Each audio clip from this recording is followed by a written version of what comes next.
today we will read 10th chapter of history. Chapter name is आधुनिक विश्व की ओर to the modern world. इस chapter में हम पढ़ेंगे कि किस तरह से हम प्राचीन से आधुनिक विश्व की ओर गए। द फर्स्ट रेनेसां मीन्स पुनर्जागरण। रेनेसां शब्द का आशय पुनर्जागरण अथवा पुनर्जन्म से लगाया जाता है। यूरोप में 14वीं शताब्दी से आरंभ होने वाले समय के लिए इस शब्द का प्रयोग किया जाता है। प्राचीन यूनानी एवं रोमन सभ्यता के ज्ञान के प्रति लोगों की रुचि इस युग की प्रधान विशेषता में है। यूरोप में बौद्धिक एवं सांस्कृतिक जीवन को नियंत्रित करने वाले कैथोलिक चर्च के प्रभाव को पुनर्जागरण के कारण लोगों ने नकार दिया। यूरोपीय एवं पूर्वी देशों के मध्य व्यापार का पुनः प्रारंभ होना इटली में पुनर्जागरण का एक महत्वपूर्ण कारण समझा जाता था। द नेक्स्ट इज मानवतावाद ह्यूमनिज्म। मानवतावाद पुनर्जागरण युग की प्रमुख विशेषता मानी जाती है। मानवतावाद में मानव की मान मर्यादा पर जोर दिया गया, उसका गुणगान किया गया। मानव के अद्भुत व अपार सृजन शक्ति में आस्था व्यक्त की गई और व्यक्ति के अधिकारों तथा उसकी स्वतंत्रता की घोषणा की गई। मानवतावादियों ने शरीर को कष्ट देने, धार्मिक तप एवं संन्यास ग्रहण करने का मजाक उड़ाया तथा विरोध किया। उसने मानव को समझाया एवं आग्रह किया कि वह परलोक की चिंता से मुक्त होकर इस धरती पर सुख प्राप्त करने का प्रयत्न करें। द नेक्स्ट इज कला एवं स्थापत्य कला, आर्ट एंड आर्किटेक्चर। पुनर्जागरण की कुछ महान उपलब्धियां मूर्तिकला, चित्रकला एवं स्थापत्य कला, वास्तुकला में दृष्टिगोचर होती हैं। इस काल के प्रमुख कलाकार का मुख्य लक्ष्य धार्मिक शिक्षा एवं नैतिक मूल्यों की अभिव्यक्ति था। इस काल में कलाकारों ने अपनी स्वतंत्र शैली की तथा पहचान बनाई। चित्रकला का इस काल में सर्वाधिक विकास हुआ।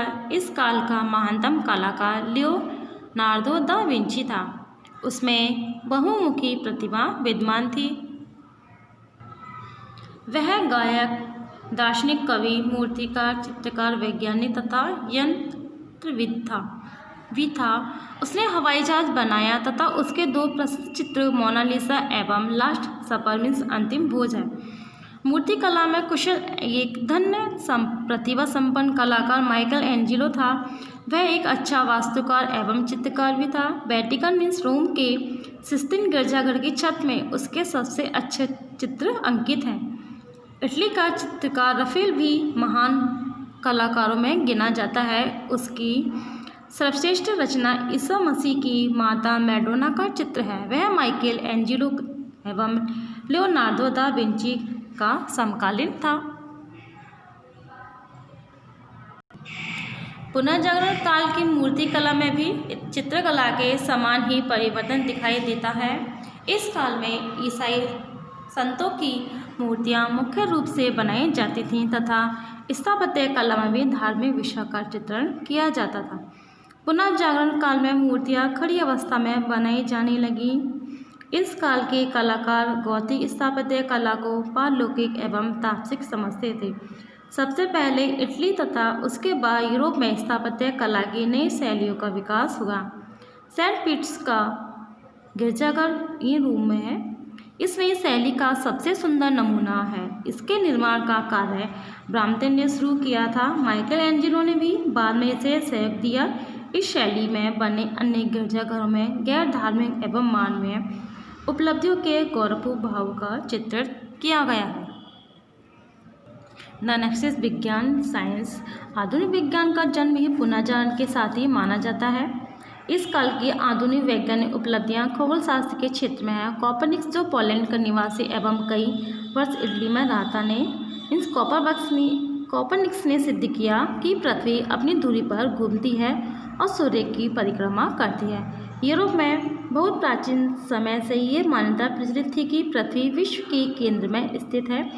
इतालवी वैज्ञानिक गैलीलियो ने भी बाद में कॉपरनिकस के सिद्धांत की पुष्टि की। उसने दूरबीन का आविष्कार भी किया।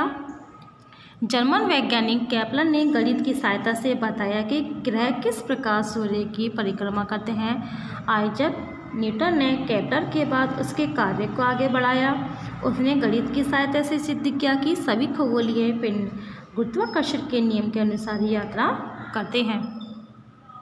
द नेक्स्ट इज धर्म सुधार आंदोलन रिफॉर्मेशन। पुनर्जागरण के उत्तर काल में यूरोप के इतिहास में हुए दो मुख्य परिवर्तनों के प्रमुख धर्म सुधार आंदोलन शब्द का प्रयोग किया जाता है। इनमें प्रथम परिवर्तन प्रोटेस्टेंट धर्म सुधार था। इसके परिणाम स्वरूप ईसाई धर्म में फूट उत्पन्न हुई एवं अनेक देश रोमन कैथोलिक चर्च से अलग हो गए।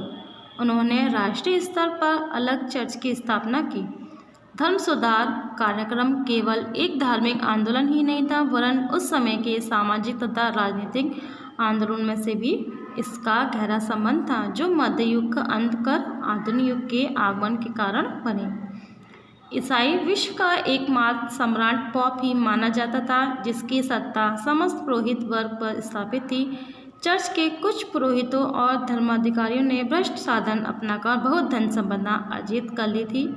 धार्मिक पदों की बोली लगाई जाती थी। जो लोग ये पद प्राप्त करते वे अपनी धर्म संबंधी सेवाओं के लिए ऊंची फीस वसूला करते थे। यानी कि अगर किसी को भी चर्च में ऊंचा पद प्राप्त करना होता तो वो इसके लिए बोली लगाते, यानी कि पैसों की।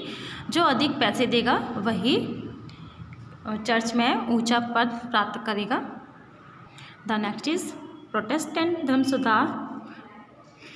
सेंट ऑगस्टिन धर्म संप्रदाय के संत मार्टिन लूथर के द्वारा चर्च का विरोध करने से यूरोप में 1570 ईस्वी में धर्म सुधार आंदोलन का आरंभ हुआ। उसे सैक्सनी के शासकों का संरक्षण प्राप्त था, जिस कारण कोई भी उसे हानि पहुंचाने में सफल न हो सका। मार्टिन लूथर ने जर्मनी में एक स्वतंत्र चर्च की स्थापना की तथा स्विट्जरलैंड के सिंगली और कैल्विन ने इसको लोकप्रिय बनाने के लिए महत्वपूर्ण योगदान दिया। यूरोप के कैल्विन के विचारों का व्यापक जन समर्थन प्राप्त हुआ। द नेक्स्ट पर प्रति धर्म सुधार काउंटर रिफॉर्मेशन। प्रोटेस्टेंट धर्म सुधार के उपरांत पोप साइस को पुरोहितों और कैथोलिकों ने भी अनुभव किया कि प्रोटेस्टेंट मत के प्रचार प्रसार को राजनीतिक तथा दमन के साधनों से रोका नहीं जा सकता। इसी कारण कैथोलिक चर्च में सुधार के लिए अनेक प्रयास किए गए। इस आंदोलन को प्रति धर्म सुधार अथवा कैथोलिक धर्म सुधार का नाम दिया गया। 3 स्तरों पर कैथोलिक चर्च में सुधार किए गए। ये हैं कैथोलिक सिद्धांतों का पुनर्कथन, आधारों का पुनर्स्थापन और मिशनरी क्रम की स्थापना। ये धर्म सुधार के अंतर्गत हुए थे। द नेक्स्ट इज नए देशों की खोज, डिस्कवरी ऑफ न्यू कंट्रीज। मनुष्य के मन में जिज्ञासा का वास हमेशा रहता है। इसी जिज्ञासा की भावना ने उसे नए देशों की खोज के लिए प्रेरित किया। इन खोजों का मुख्य उद्देश्य पूर्व के देशों के साथ व्यापार करके लाभ अर्जन करना था। यूरोप के शासकों तथा व्यापारियों के द्वारा इन साहसिक यात्राओं के लिए धन जुटाया गया। इन समुद्री यात्राओं में मानचित्रों, एस्ट्रोलेब एवं सामुद्रिक दिग्दर्शक पुस्तकों से बहुत सहायता प्राप्त हुई। किसी स्थान का अक्षांश ज्ञात करने में एस्ट्रोलेब्स से बहुत मदद मिलती थी। दिशा का ज्ञान दिक्सूचक की सहायता से किया जाता था, यानी कि दिशा का दिशा का पता करने के लिए दिक्सूचक का प्रयोग किया जाता था। और किसी स्थान का अक्षांश यानी कि हम किस जगह पर हैं उसका प्रयोग करने के लिए एस्ट्रोलेब का प्रयोग किया जाता था। द नेक्स्ट महत्वपूर्ण खोज यात्राएं। इटालियन नाविक कोलंबस को विश्वास था कि वह अटलांटिक महासागर में पश्चिम की ओर लगभग 6000 किलोमीटर की यात्रा करके भारत जा पहुंचेगा। स्पेन की महारानी इसाबेला ने उसे यात्रा के लिए धन प्रदान किया। 1492 ईस्वी में वह अपनी यात्रा आरंभ करने के कुछ सप्ताह पश्चात बहामा द्वीप पहुंच गया, जिसे उसने भारत समझा। उसने 1504 ईस्वी तक 3 अन्य समुद्री यात्रा सफलतापूर्वक संपन्न की। जब उसकी मृत्यु हुई वह तब तक भी इस बात से अनजान था कि जिस देश की खोज उसने की है वह अमेरिका है, यानी कि वह भारत की खोज पर लिख रहा था। वो जिस स्थान पर पहुंचा उसे लगा कि ये अमेरिका है, लेकिन वह जिस स्थान पर पहुंचा था अमेरिका था। अमेरिका की खोज कोलंबस ने की थी।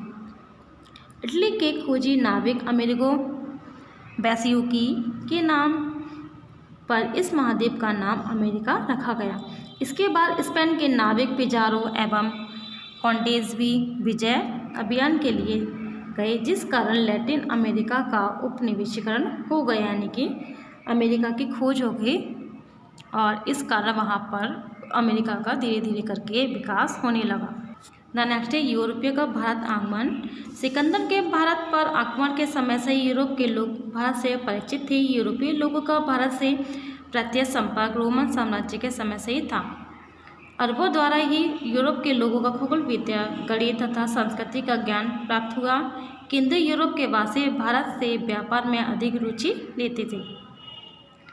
वे भारत में अपने अरबी व्यापारिक प्रतिद्वंदियों को हराकर व्यापार पर अधिकार करना एवं ईसाई धर्म का प्रचार प्रसार करना चाहते थे। Chapter is finish. I hope you all are understand this chapter and thank you.